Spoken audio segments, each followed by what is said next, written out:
சட்டமன்றத்திலே இவர்களுக்கு தங்களுக்கு இஷ்டம் போல் பேசி பத்திரிகையை வெளியிடுகிறார். வேண்டுமென்றே திட்டமிட்டு எதிர்கட்சி சேர்ந்தவர்கள் சட்டமன்றத்திலே பேசாமல் வெளியெடுப்பு செய்கிறார்கள். அஞ்சு போய் வெளியேறுகிறார் என்று சொல்கிறார். அச்சம் என்பது எங்களுடைய அதிகாரத்தில் இல்லை.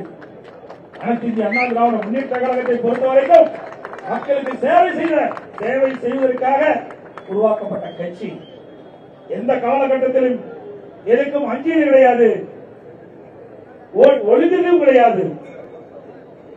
இதே அமைச்சர் பேசுகிறார், எதிர்கட்சி தலைவர் உள்ளே இருந்தால் கிளிகளில் கிழிச்சு போயிருந்தார், பேப்பர் வேணா கிழிக்கலாம். நான் எத்தனை முறை எப்படி பேசுகிறேன் என்று ஊடகத்துக்கு தெரியும், பத்திரிகை தெரியும், உள்ளே வந்து பத்திரிகையாளருக்கு தெரியும். நான் பேசுவதிலும் நேரடி ஒளிபரப்பிலே செய்திருந்தால் இவர் சொன்ன மாதிரி கிளிகளில் கிழிச்சிருக்கும். அந்த வாய்ப்பு கொடுக்க மறுக்கிறாங்க. ஒவ்வொரு முறை காவல்துறை மானிய கோரிக்கையும் சரி, மேலும் ஆளுநரையும் சரி நான் சுட்டிக்காட்டினேன். தமிழகத்திலே சட்ட ஒழுங்கு அடியோடு சீர்கட்டு விட்டது. எங்கு பார்த்தாலும் போதைப் பொருள் விற்பனை தாராளமாக விற்கப்படுகிறது. கஞ்சா விற்பனை அமோகமாக நடைபெறுகிறது. கள்ளச்சாராயம் அதிகமாக காட்சி விற்பனை செய்யப்படுகிறது. இதை தடுத்து நிறுத்த வேண்டும் என்று காவல்துறை மானிய கோரிக்கையை நான் வெளிப்படையாக பேசுகிறேன். சட்டமன்றத்தில் மேலும் ஆளுநரையும் பேசியிருக்கின்றேன். நான் எப்பொழுது ஊடக நபர்களை சந்தித்து பேட்டி கொடுக்கும் போதும் அதை நான் தெரிவித்திருக்கின்றேன்.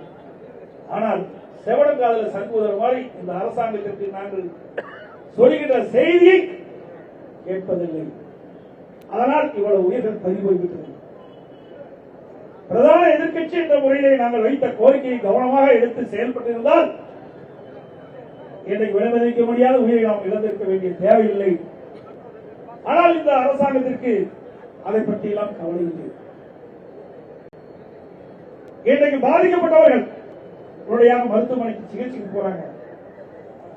18ஆம் தேதி இரவே கள்ளச்சாராயம் வந்து மருத்துவமனைக்கு போறாங்க. விழுப்புரம் கள்ளக்குறிச்சி அரசு பொது மருத்துவமனைக்கு போறாங்க. அவர்கள் அந்த பாதிக்கப்பட்டவர்களுக்கு சிகிச்சை அளித்து மருத்துவ. அது மட்டுமல்ல,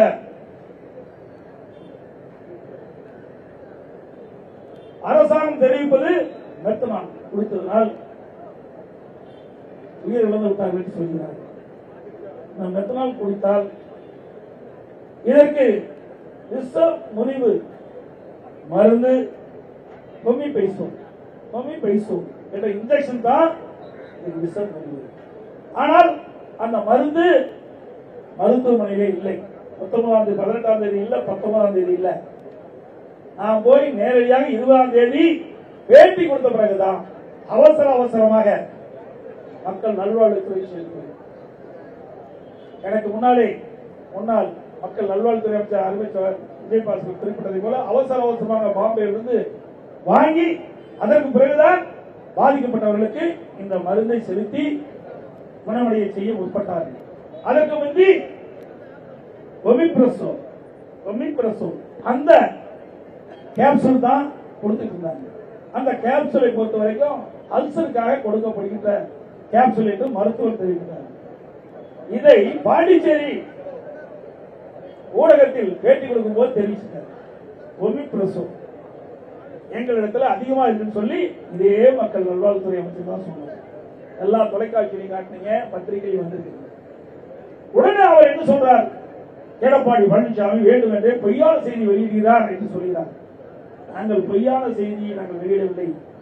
மக்களுடைய உயிரை காக்க வேண்டும், பாதிக்கப்பட்டவர்களுக்கு உரிய உயிரை சிகிச்சை அளிக்க வேண்டும். அதற்கு தேவையான மருந்து இருப்பு இல்லை, அதை உடனடியாக வாங்கி அவர்களுக்கு அளிக்க வேண்டும் என்ற அடிப்படையில் தான் நான் சொன்னேன் ஒழிய உங்களை போல் பொய் பேசி அரசியல் செய்ய வேண்டிய கட்சி அதிமுக கட்சி அல்ல என்பதையும் நேரத்தில் நினைவூட்ட கடமைப்பட்டிருக்கின்றேன்.